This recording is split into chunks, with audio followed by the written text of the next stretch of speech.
नमस्कार, कसे आहात सर्व? मस्त आहात ना? मस्तच राहा. सर्वांना सर्वप्रथम श्री स्वामी समर्थ. तुम्हाला सर्वांना आजचा दिवस खूप छान आनंदाचा आणि आरोग्यदायी जाओ. तर कालच्या व्हिडिओमध्ये तुम्ही सर्वांनी मला ज्या वाढदिवसाच्या शुभेच्छा दिल्यात, अगदी आभाळभर अशा शुभेच्छा दिल्यात, त्याबद्दल तुमच्या सगळ्यांचं मनपूर्वक धन्यवाद. अगदी मनापासून धन्यवाद आणि आभार. तर आज आहे म्हणजे हा कालचा व्हिडिओ आहे. तर आज आहे मार्गशीर्ष शुक्रवार. तर शुक्रवार हा माता लक्ष्मीचा वार म्हटला जातो. तर म्हणून आज ना मी छान असं उंबरठा पूजन करणार आहे. खूप दिवस म्हणजे उंबरठा पूजन तुम्हाला दाखवलंच नाही. असं नाही की मी लेपण करत नाही, मी रेग्युलर माझं जे आहे ते माझं करत राहते. पण म्हटलं चला आज उंबरठा पूजन, उंबरठा लेपण, हळदीचं लेपण तुमच्यासोबत पुन्हा एकदा शेअर करू. तर जसं मी मागच्या हळदीच्या लेपणाच्या व्हिडिओमध्ये तुम्हाला बरीचशी माहिती दिली होती, पण ज्या आता पुन्हा नव्याने आपल्या ताई काही बघतायत, ज्यांना माहिती नाही आहे, ज्यांनी तो व्हिडिओ बघितला नाही आहे, तर त्यांच्यासाठी पुन्हा एकदा मी माहिती सांगते की आपल्या घराचा जो उंबरठा असतो त्याला आपल्या घराची चौकट म्हटली जाते जेव्हा तुमचा उंबरठा लाकडी असतो. आता बऱ्याच ठिकाणी म्हणजे आता फ्लॅट सिस्टममध्ये वगैरे म्हणा तर उंबराच नसतो, पण आपल्या घराला उंबरठा असणं ही खूप गरजेची गोष्ट असते. आपल्या घराची जी सुरुवात आहे तिथूनच आपल्या घरामध्ये नेगेटिव्ह किंवा पॉझिटिव्ह एनर्जींचा म्हणजे ऊर्जेचा प्रवाह होत असतो. तर म्हणून आपल्या घरामध्ये जेव्हा लाकडी असा उंबरठा असतो ना, तर ते आपल्या घराचं एक प्रकारे संरक्षण करण्याचं काम करत असतो. आणि लाकडी उंबरठा यासाठी असावा की तुमच्या घराची जी वरची जी त्रिकूट असते तर ती लाकडाची असते, आणि जेव्हा खालचा उंबरा पण लाकडाचा येतो तेव्हाच ती चौकट पूर्ण होते. तर म्हणून ज्यांच्याकडे असेल म्हणजे ज्यांना करता येत असेल, चेंज करता येत असेल, तर तुम्ही नक्कीच लाकडाचा उंबरठा बसवून घ्या. थोडा आपल्याला खर्च होतो, पण आपल्याला आपल्या पुढच्या काही गोष्टींसाठी ना ह्या गोष्टी खरंच खूप महत्त्वाच्या असतात.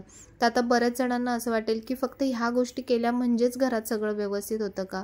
तर तसं नाही आहे. पण ह्या गोष्टी ना आत्ताच्या आपल्या भाषेमध्ये बूस्टरचं काम करतात.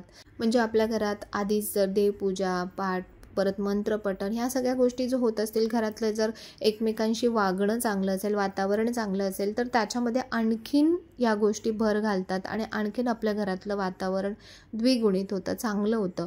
तर यासाठी हळदीच्या लेपणासाठी मी जी हळद घेतली आहे ना, तर ही आर्य कंपनीची हळद आहे. आणि तुम्ही हळद नेहमी प्युअर हळद घ्या, ज्याने बघा आणखीन उंबरट्यावरती म्हणजे तुम्ही जे लेपण करताना ते आणखीन प्रभावी होतं. हळदीला खूप अग्रगण्य दिलं गेलेलं आहे स्थान, आणि त्याच्यामुळेच हळद ही नेहमी बघा प्रत्येक शुभ कार्यामध्ये हळदीचा वापर केला जातो. तर अशा प्रकारे तुम्ही बघितलं की मी लेपण कसं केलं आहे. हे लेपण करताना मी हळदीमध्ये ना थोडंसं जे माझ्याकडे स्प्रे आहे किंवा तुम्ही अत्तर याच्यामध्ये घाला, ज्यामुळे काय होतं ना आपल्या उंबरट्यावरती सतत असा सुगंध दरवळत राहतो. आणि तुम्हाला माहिती आहे की माता लक्ष्मीला या गोष्टी खूप प्रिय आहेत, म्हणजे स्वच्छता म्हणा, सुगंध म्हणा. तर त्याच्यामुळे अनेक ज्या पॉझिटिव्ह एनर्जी किंवा पॉझिटिव्ह शक्ती आहेत त्या तुमच्या घरामध्ये प्रवेश करायला सुरुवात होते. आणि अशा प्रकारे ना हळदीचं लेपण तुम्ही मंगळवारी करा, शुक्रवारी करा, अमावस्या असते किंवा पौर्णिमा असते किंवा आपले जे चांगले सणसुदाचे दिवस असतात तेव्हा तुम्ही नक्की करा. बघा घरातलं वातावरण आहे ना अगदी अगदी बदलून जातं. अशा प्रकारे जेव्हा तुम्ही घट्ट असं लेपण करता ना, तर हे लेपण छान सुकू द्यायचं. सुकल्यानंतर हे 2 ते 3 दिवससुद्धा तुमच्या उंबरठ्यावरती, जर लहान मुलं घरात नसतील, जर कोणी पाय देत नसेल, तर अगदी असंच्या असं हे लेपण राहतं. त्याच्यामुळे अशीच गरज नाही आहे की लगेचच तुम्ही आज काढलं आणि उद्या लगेच ते पुसून टाकावं, अशीही गरज नाही आहे. तुम्ही 2 दिवस तरी लेपण आरामात व्यवस्थित तुमच्या उंबरठ्यावर ठेवू शकता. तर याच्या जोडीस जोड आणि साजेशी अशी रांगोळी जर तुम्ही उंबरठ्यावरती काढलीत, म्हणजे उंबरठ्याच्या समोर काढलीत, तर आणखीनच त्याचा प्रभाव वाढतो. तुम्ही बघा की जेव्हा पण अशा प्रकारची पूजा किंवा अशा प्रकारचं रांगोळी, लेपण जेव्हा आपण बघतो ना, आपल्या मनात एक वेगळीच प्रसन्नता येते. आणि त्या प्रसन्न मनामध्ये कधीच चुकीचे किंवा निगेटिव्ह विचार आपल्या मनात येत नाहीत.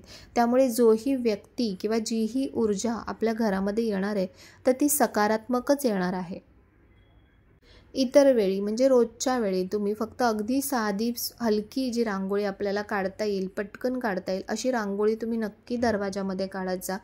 त्यामुळे पण आपल्या दरवाजामध्ये म्हणजे आपल्या घरामध्ये जे पण निगेटिव्ह एनर्जींचा प्रभाव असतो ना, तो खूप प्रमाणात कमी होतो. ह्या ज्या मी रांगोळ्या काढते तर ह्या रांगोळ्यांच्या साच्यांच्या बाबतीतले आधी व्हिडिओ मी बरेच केलेले आहेत. तरीही हे रांगोळ्यांचे साचे तुम्हाला हवे असतील तर त्या ताईंचा नंबर मी तुम्हाला डिस्क्रिप्शन बॉक्समध्ये दिलेला आहे, तर तुम्ही त्यांच्याकडून हे साचे मागवू शकता. खूप सुंदर सुंदर या साच्याच्या साह्याने अगदी थोड्या वेळात आपल्याला खूप छान छान रांगोळ्या काढता येतात.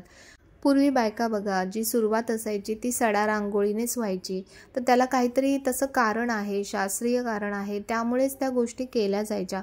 पण आता आपल्याला आपल्या रोजच्या बिझी शेड्यूलमध्ये एवढं सगळं करणं तर जमणार नाही. पण रोजच्या रोज तुम्ही अगदी म्हणजे उंबरट्याला तुमच्या अगदी हळदी कुंकू जरी लावलं, तिथे एक अगरबत्ती जरी फिरवलीत, एक दिवा लावलात, तरी खूप चांगला प्रभाव तुम्हाला बघायला मिळेल. ह्यासाठी आपल्याला वेगळी मेहनत करायची गरज नाही आहे. आपण जेव्हा रोजची देवपूजा करतो ना, तेव्हा अगदी थोड्या वेळामध्ये आपण ह्या गोष्टी करू शकतो. आणि तुम्हाला छान वेळ असेल तर तुम्ही अशा प्रकारे जे दिवस असतात देवींचे, मंगळवार म्हणा, शुक्रवार म्हणा, तेव्हा तुम्ही अशा प्रकारे सुंदर लेपण करा आणि बघा आपल्या घरातलं वातावरण किती द्विगुणित होतं आहे.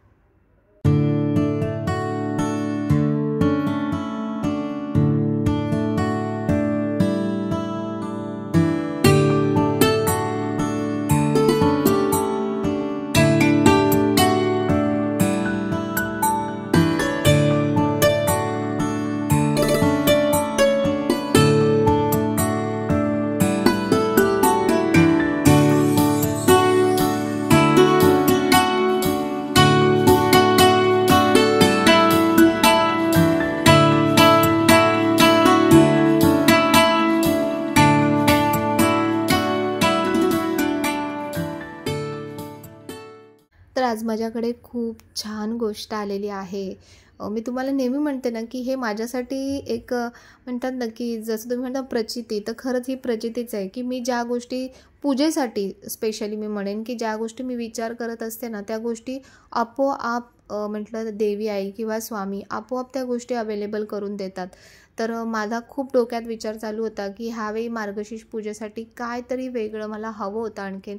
तर म्हटलं काय करू, तर माझा विचार होता की छान सुंदर असं घरच्या घरी कमळ बनवायचं. पण पुठ्ठ्याचं बनवलं तर ते वाकलं जातं किंवा कपड्याचं पण माझ्याकडे आहे, तर तेही बऱ्यापैकी व्यवस्थित असं स्ट्रेट राहत नाही. तर म्हणून विचार चालूच होते डोक्यात, अजूनही हार मानली नव्हती. पण अचानक ज्या ताईंनी मला स्वामींची, बघा हे घर स्वामींचं आहे अशी जी मी प्लेट लावलेली आहे बाहेर, तर त्या ताईंनी म्हणजे त्यांनी ज्यांनी बनवून दिलं ना, त्या ताईंनी मला मेसेज केला आणि त्यांनी मला सांगितलं की ताई मी अशी अशी एक गोष्ट बनवते, तर मी तुम्हाला पाठवू का. तर मी ताईंना म्हटलं की ताई माझ्या मनातलं तुमच्यापर्यंत कसं काय पोचलं. तर खरंच ही स्वामींचीच कृपा असावी. आणि त्यांनी सुंदर असं देवीसाठी कमळ आसन बनवून पाठवलं आहे.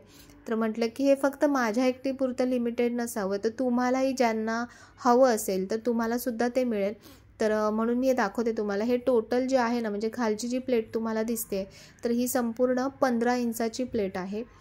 जर तुमची मांडणी छोटी असेल, जर छोटंसं मांडत असेल तर ते बरोबर पुरून जाईल. किंवा जे साचे येतात बघा देवींचे, तेही अगदी ह्याच्यामध्ये व्यवस्थित बसतील. पण जर मोठी मांडणी करायची असेल तर तुम्हाला ह्याच्यापेक्षा थोडी मोठी साईज लागेल. आणि ह्याच्यामध्ये बऱ्याच साईज अवेलेबलसुद्धा आहेत. ताई म्हटलं की ह्याच्यामध्ये 18, 20 वगैरे, म्हणजे त्यांना माहिती आहेत आणखीन बऱ्याच साईज आहेत. तर त्यांचा नंबर ताईंचा मी तुम्हाला देईन. कोल्हापूरच्या ताई आहेत त्या. तर नंबर तुम्ही तिथे नंबरवर कॉल करून त्यांना तुम्ही चौकशी करू शकता, विचारू शकता. तर ह्याला बनवायला खरंच खूप वेळ लागतो. ताईंनी जसं मला सांगितलं की हे कलरचे जे कोट आहेत ना, ते करायला खूप वेळ लागतो. हे MDFचं मटेरियल आहे. आणि खालचा जो बेस तुम्हाला दिसतोय, तर हा बेस 15 इंचाचा आहे.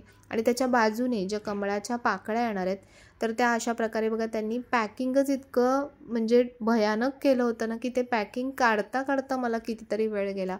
तर हीच म्हणजे असते, हीच जी गोष्ट असते ना, त्यालाच क्वालिटी म्हणतात.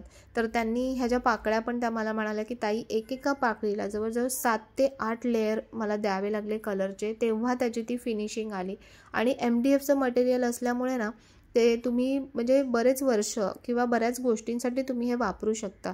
असं नाही आहे की फक्त महालक्ष्मीची जी पूजा आहे त्याच्यासाठीच वापरायचं आहे. आपण इतर साऱ्या पूजांसाठी सुद्धा वापरू शकता. जेव्हा तुमच्याकडे सत्यनारायणाची पूजा असते किंवा इतर बऱ्याच आपल्या पूजा असतात, तर त्यामध्ये सुद्धा तुम्ही याचा वापर करू शकता. तर ह्याचा कलर बघा किती गोड आणि किती सुंदर दिला आहे.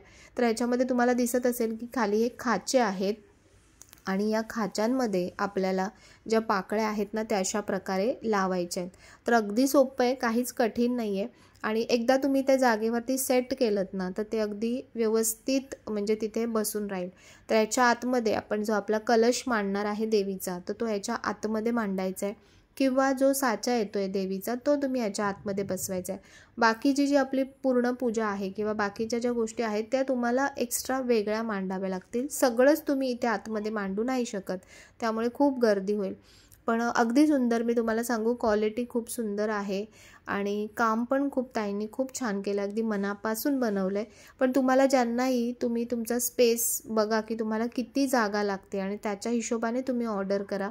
तर ताईंचा नंबर दिलेला आहे, जसं मी तुम्हाला म्हटलं की डिस्क्रिप्शनमध्ये नंबर दिलेला आहे. तुम्ही त्यांना कॉल करून तुम्हाला आणखीन काही प्रश्न असतील तर तुम्ही त्यांना नक्कीच विचारू शकता. तर बघा अशा प्रकारे लावायला अगदी सोपं आहे. आपण म्हणजे काढून पूर्ण व्यवस्थित पॅक करून परत व्यवस्थित ठेवू शकतो अशा प्रकारे आहे. तर खूप सुंदर आहे, मला तरी खूप खूप खूप आवडलं.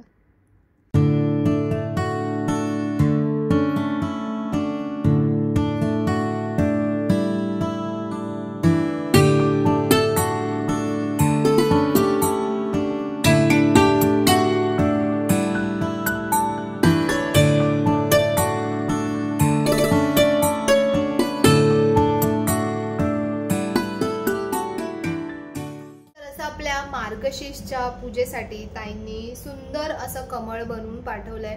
दुसरे जे कपड्याचे वगैरे कमळ असतात ना त्याचा प्रॉब्लेम काय होतो की त्याच्या फुलांच्या ज्या पाकळ्या आहेत त्या अशा सरळ उभ्या राहत नाहीत आणि मग त्या अशा खाली पडलेल्या दिसतात. या अगदी छान व्यवस्थित राहतात आणि हे फक्त मार्गशीर्ष पूजेसाठीच नाही, तुम्ही इतर दुसऱ्या कुठल्याही पूजांसाठी याचा वापर करू शकता. जसं मी तुम्हाला म्हटलं की याच्यामध्ये आणखीन मोठ्या साईज सुद्धा आहेत. आता याच्यामध्ये ना आपण जो साच्याची जी देवी बसवतो ना ती एकदम परफेक्ट बसेल. पण जर तुम्हाला खूप मोठं मांडणी करायची असेल तर मग ती याच्यामध्ये बसणं शक्य होणार नाही. तर तुम्ही याच्यापेक्षा थोडी एखाद दुसरी साईज थोडी मोठी घ्या, म्हणजे तुम्हाला आणखीन छान त्याच्यामध्ये जागा मिळेल देवीला बसवायला.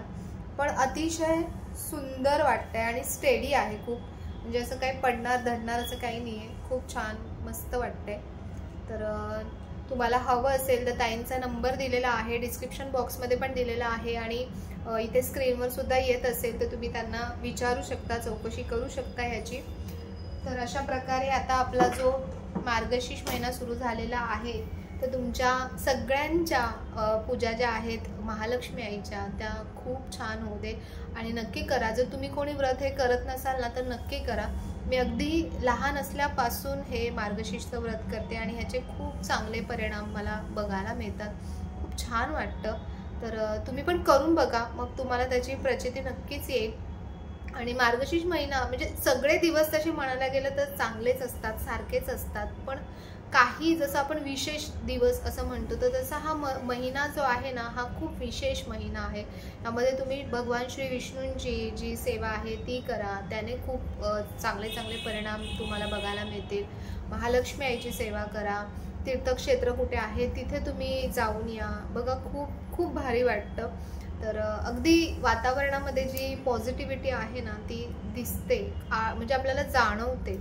आणि तुम्ही आणखीन त्याच्यामध्ये जर असं तुमची पूजापाठ, तुमचं वाचन या सगळ्या गोष्टी जर तुम्ही चालू ठेवल्या, घरामध्ये आपलं सतत सकाळ संध्याकाळ मंत्रांचं पठण या सगळ्या गोष्टी असल्या ना तर आपोआपच जी नेगेटिव्ह एनर्जी असते ना ती निघून जाते आणि पॉझिटिव्ह एनर्जी आपल्या घरामध्ये प्रवेश करते, आपल्यामध्ये प्रवेश करते आणि ती आपल्या बोलण्यातून, आपल्या वागण्यातून आणि आपल्या दिसण्यातून सुद्धा ती कळत असते.